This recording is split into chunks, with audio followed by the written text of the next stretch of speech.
So வணக்கம் சொந்தங்களே. இன்றைக்கி நம்ம எங்கே இருக்கோம் அப்படின்னா நம்ம வீட்டில் தான் இருக்கோம். ஆக்சுவலாக என்னென்னா சொல்லுவாங்க இல்லையா, செய்வன தெரிஞ்ச செய் அப்படின்னு ஒரு ஒரு ஒரு ப்ராபர்ப் இருக்குது இல்லையா. அது என்னென்னா, நம்ம செய்கிற வேலையை ஒழுங்காக செய்யணும், அரைகுறையாக செய்யாத அப்படின்வாங்கல்ல. அது எடுத்துக்காட்டு நான் தான், என்னை பார்த்துக்கங்க. ஆக்சுவலாக உங்களுக்கு தெரியும், நம்ம வண்டி இப்போ எஃப்சி ஒர்க் போயிட்டுருக்கு. லாஸ்ட் வீடியோவில் கூட பார்த்துருப்பீங்க. எஃப்சி ஒர்க் போயிட்டுருக்கு. அதுக்கு வாட்டர் வாஷ் விட்டுட்டு நம்ம வண்டியை டிங்கர் ஒர்க்கில் விட்டுட்டு வந்தோம். கரெக்டாக மறுநாள் எனக்கு கால் வந்தது. அதாவது நான் முந்தானத்து வண்டி விட்டேன், மறுநாளே கால் வந்தது. இந்த மாதிரி பிரதர் வாட்டர் வாஷ் பண்ணிங்களே சரியாகவே பண்ணல அப்படின்னாங்க. என்னங்க அப்படின்னு பார்த்தா, கீழே சேஸ் இருக்கு இல்லையா, சேஸ்க்கு உள் சைடில், சேஸ் எப்படி இருக்குன்னா அதுக்கு உள் சைடில் இருக்கும்ல, உள்ள அந்த பக்கத்தில் அது ஃபுல்லாக மண்ணாக இருக்குது. ஸோ நீங்கள் சரியாக கவனிக்கலையா, அது மறுபடியும் எங்களை க்ளீன் பண்ணி கொடுங்க அப்படின்ட்டாங்க. ஸோ இப்போ அந்த ரீசனுக்காக திரும்பி கிளம்பிட்டு இருக்கோம். ஆல்ரெடி நேற்று ஒரு 60% ஒர்க்கு, டிங்கர் ஒர்க்கு ஃபுல்லாகவே முடிஞ்சிருச்சு. நாங்கள் பெயிண்ட் ஒர்க்கு ஃபஸ்ட்டு சேஸ் தான் ஆரம்பிப்போம் அப்படின்னு சொல்லிட்டாங்க. அதடா என்னடா இது அப்படின்ட்டு இன்றைக்கி வேறு கொஞ்சம் ஒர்க் இருந்தனால என்ன பண்ணுறதுன்னு எனக்கு எதுவும் பிளானே இல்லை.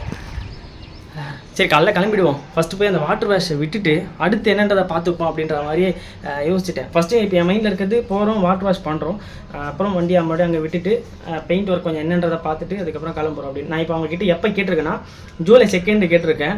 ஏன் 2 கேட்டிருக்கேன்னா, 3 வந்து எனக்கு எஃப்சி டேட் முடியுது.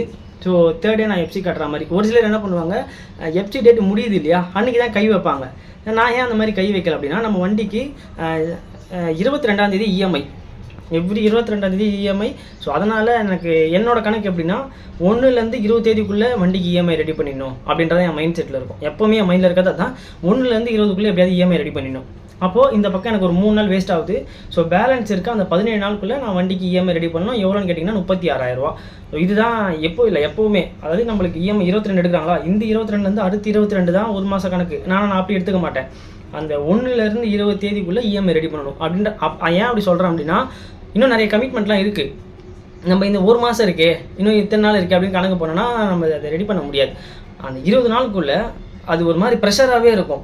ஏன் அப்படி ப்ரெஷரை ஏற்றிக்கிட்டு அந்த இஎம்ஐ ரெடி பண்ணணும் அப்படின்னு கேட்டிங்கன்னா, எனக்கு அப்படி தான் இருக்கும். ஒரு இஎம்ஐ கூட மிஸ் பண்ணுறக்கூடாது. கடன் வாங்கியாவது அந்த இஎம்ஐ போட்டு திருப்பி அந்த கடனையும் கொடுத்தோன்னா, ஸோ இந்த பக்கம் கடனும் நிற்கக்கூடாது, இஎம்ஐ நிற்கக்கூடாது அப்படின்ற மாதிரி தான் என் மைண்டில் இருக்கும். ஸோ இதை தான் நான் உங்களுக்கு சொல்ல வரேன். இஎம்ஐலாம் மிஸ் பண்ணுறாதீங்க. அதேமாதிரி இஎம்ஐ போடுறீங்க அப்படின்னா கொஞ்சம் டேட்டு தள்ளி வச்சுக்கோங்க. இந்த மாதிரி நேரத்தில் அது யூஸ் ஆகும். கரெக்டாக ஒரு சிலர் 3ஆம் தேதி 5ஆம் தேதி அந்த மாதிரி வாக்கிலே வச்சுருப்பீங்க, அந்த 10 தேதிக்குள்ளே. இதே மாதிரி எஃப்சி ஒர்க் அதெல்லாம் வரும்போது அது இன்னும் கொஞ்சம் சிரமமாக இருக்கும். ஏன்னா நம்ம வீட்டு கமிட்மெண்ட்டுன்னு ஒன்று இருக்கு இல்லையா, 1லேருந்து 10 வரைக்கும் நம்ம வீட்டுக்கு ஒரு கமிட்மெண்ட் வச்சுருப்போம். அது கொடுத்துட்டா கூட அதுக்கப்புறம் கேப் கொஞ்சம் விட்டு அடுத்த நம்மளோட கமிட்மெண்ட்டை பார்த்துக்கலாம். அதை நம்ம வண்டி செலவு அந்த மாதிரி இருக்கிறத பார்த்துக்கலாம். ஸோ இது என்னோட கொள்கை. உங்களுக்கு எப்படின்றத பாருங்கள். வளவலன்னு பேசாமல் நம்ம நேராக வண்டி இருக்க இடத்துக்கு போவோம். ஆக்சுவலாக வண்டி எங்கே விட்டுருக்கேன்னா, ரெட்டில்ஸில் விட்டுருக்கேன். நான் இப்போ இருக்க இடம் பார்த்தீங்கன்னா மாங்காடு. இங்கேருந்து நான் அங்கே போக வேண்டிய நிலமை. இது தான் சொன்னேன், என்னோட தப்பு தான், இது நான் தான் கவனிச்சிருக்கணும். சரி, ஓகே, இது ஒரு லேர்னிங் எக்ஸ்பீரியன்ஸ் அப்படின்ட்டு நான் விட்டுட்டேன். ஸோ இங்கேருந்து கிளம்புறோம். இப்போ டைம் பார்த்தீங்கன்னா மணி 9:15 ஆகுது. ஸோ இங்கேருந்து எனக்கு போகிறதுக்கு ஒரு 3/4 மணி நேரம். வண்டி வாட்டர் வாஷ் பண்ணி மறுபடியும் விட்டுட்டு, இன்றைக்கி சனிக்கிழமை, ஞாயிறு வேலை செய்வாங்களான்ற ரவுட்டு தான். செவ்வாய்க்கிழமை எனக்கு டெலிவரி கொடுத்துறேன்னு சொல்லிட்டாங்க. ஸோ அதை நான் போகிற வழியில் உங்களுக்கு சொல்கிறேன். ஸோ வீடியோ யாராவது புதுசாக பார்க்குறீங்கன்னா மறக்காமல் சேனலை ஃபாலோ பண்ணிட்டு சப்ஸ்கிரைப் பண்ணிட்டு பாருங்கள். இந்த மாதிரி நிறைய வீடியோ தேவைப்படும். மறக்காமல் வெயிட் பண்ணுங்கள், வீடியோ வந்துக்கிட்டே இருக்கும். வேறு என்ன சொல்கிறதுன்னு தெரியல எனக்கு. ஸோ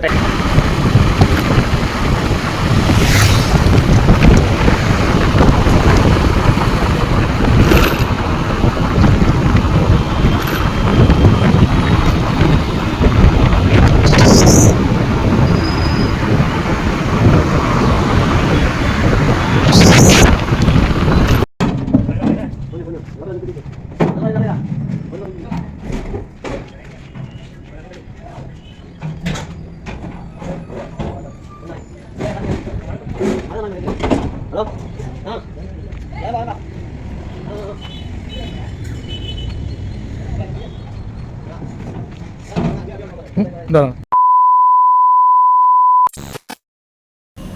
ஸோ இப்போ தான் வந்தேன். பார்த்த தேர்தல வண்டிக்குள்ளே தான் இருக்கிறேன்.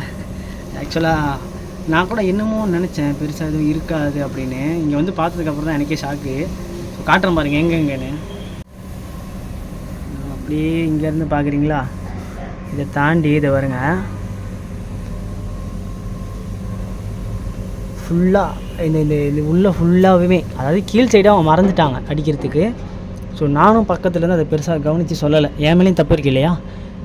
மறுபடியும் இதை 2வது தடவை கொண்டு போகிற மாதிரி இருக்கும். உங்களுக்கு பார்த்தா தெரியும் பாருங்கள், ஜாயிண்ட்டு கிட்ட ஃபுல்லாகவுமே இருக்குது. இது இங்கே பாருங்கள், ரொம்ப தூரம் அது பாருங்கள். இதெல்லாம் இது மேலே பெயிண்ட் அடித்தா அது என்ன ஆகும், அதுக்காக தான் இவங்க மறுபடியும் நம்மளை கூப்பிட்டு எதனா க்ளீன் பண்ண சொன்னாங்க. நான் வேறு இந்த கம்பு கழட்ட மறந்துட்டேன், மறுபடியும் இதை வேறு கழட்டி வைக்கணும். அது எல்லாமே நம்ம தப்பு தான், பண்ணுவோம்.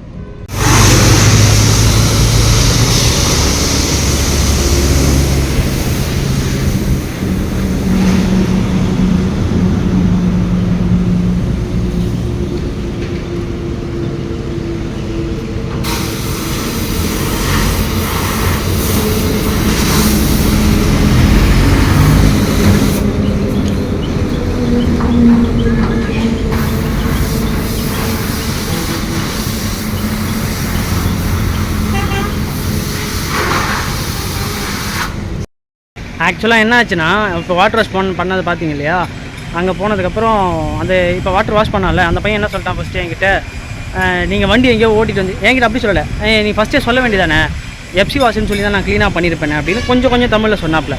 நான் சொன்னேன், இல்லை ஐயா நான் ஃபஸ்ட்டே சொல்லிட்டு தான் விட்டோம், நம்ம டிரைவர் வந்தாப்புல அவர் இங்கே சொல்லிட்டு தான் விட்டாப்புல அப்படின்னு சொன்னதுக்கு இல்லை சொல்லலை அப்படின்னு என்கிட்ட சொல்லிட்டான்.